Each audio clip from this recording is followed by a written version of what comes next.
वर्ष 2023 के राकेश मिश्रा अपहरण कांड में एक बड़ा मोड़ आया है। अधिवक्ता दिवाकर मिश्रा ने आरोप लगाया है कि उनके भाई का मजिस्ट्रेट के समक्ष दर्ज 164 का सीलबंद बयान कोर्ट रिकॉर्ड से काट कर गायब कर दिया गया है। सर्टिफाइड कॉपी से पता चला है कि केस 251-23 का रिकॉर्ड बिना 164 बयान और कटा हुआ है लिफाफा के साथ मिला। उन्होंने इसे एविडेंस टैपरिंग बताते हुए कहा कि अगर कोर्ट रिकॉर्ड ही सुरक्षित नहीं तो न्याय कैसे मिलेगा। उन्होंने जिला जज, सीजेएम और एसपी बोकारो को एफआईआर दर्ज करने के लिए आवेदन दिया है। शक उन अभियुक्तों पर जताया गया है जिनके खिलाफ एमबीडब्ल्यू जारी है। ये बताइए, आज का प्रेस कॉन्फ्रेंस आप कर रहे हैं, क्या उद्देश्य है इसका?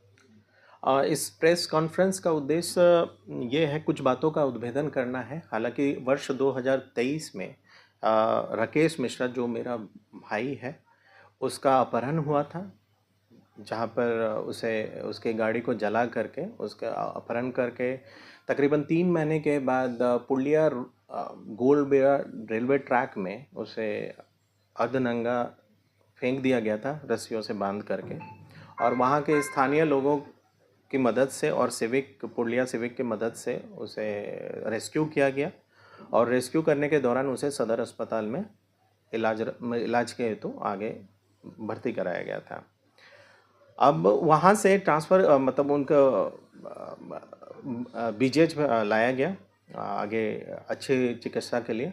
उसके उपरांत जब वो अच्छे स्थिति में आया तो प्रशासनिक पदाधिकारी जो उसमें इन्वेस्टिगेटिंग ऑफिसर था उसके द्वारा 164 का बयान मजिस्ट्रेट बोकारो के सामने कराया गया, और जो अपहृत राकेश मिश्रा है उसने जो भी घटना उसके साथ घटी और जो भी प्रताड़ना हुई वो सारा मजिस्ट्रेट के समक्ष उसने अपने बयान में दर्ज कराया, और वो सीलबंद बयान रिकॉर्ड में, माननीय न्यायालय के रिकॉर्ड में मेंटेन हो गया। हालांकि ये प्रेस कॉन्फ्रेंस उसी 164 के बयान के कारण ही बुलाया गया है, जिससे मुझे 18 नवंबर को पता चला।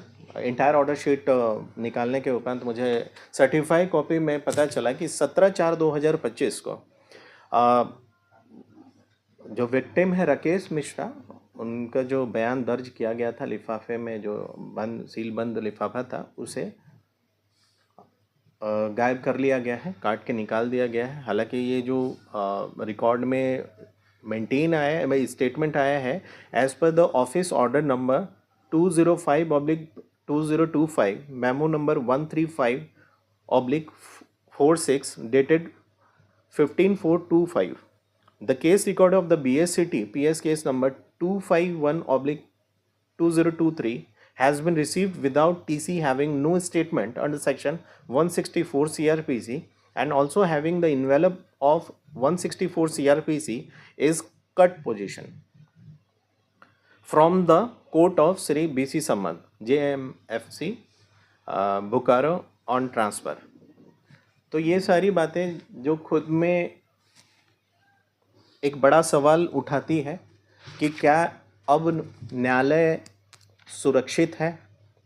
क्या एक जो विक्टिम है, सिर्फ ये बात मेरे भाई की नहीं है, ये सभी लोगों की बात है, एक आम जनता की बात है जो न्याय के लिए बहुत भटकते हैं और कोशिश करते हैं, कई सालों साल तक न्याय पाने के लिए कोर्ट कचहरी के चक्कर लगाते हैं।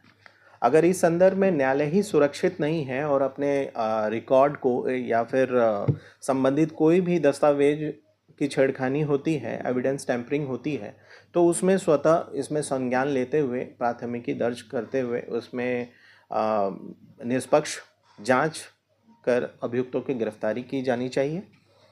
हालांकि ये इस संदर्भ में जैसे मुझे पता चला, मेरे भाई के द्वारा प्राथमिकी दर्ज कराने के लिए जो जिला जज हैं उनको आवेदन दिया गया, सीजीएम साहब को भी आवेदन दिया गया, और एसपी बोकारो उनको भी आवेदन दर्ज कराने के लिए आवेदन दिया गया, प्राथमिकी दर्ज कराने के लिए।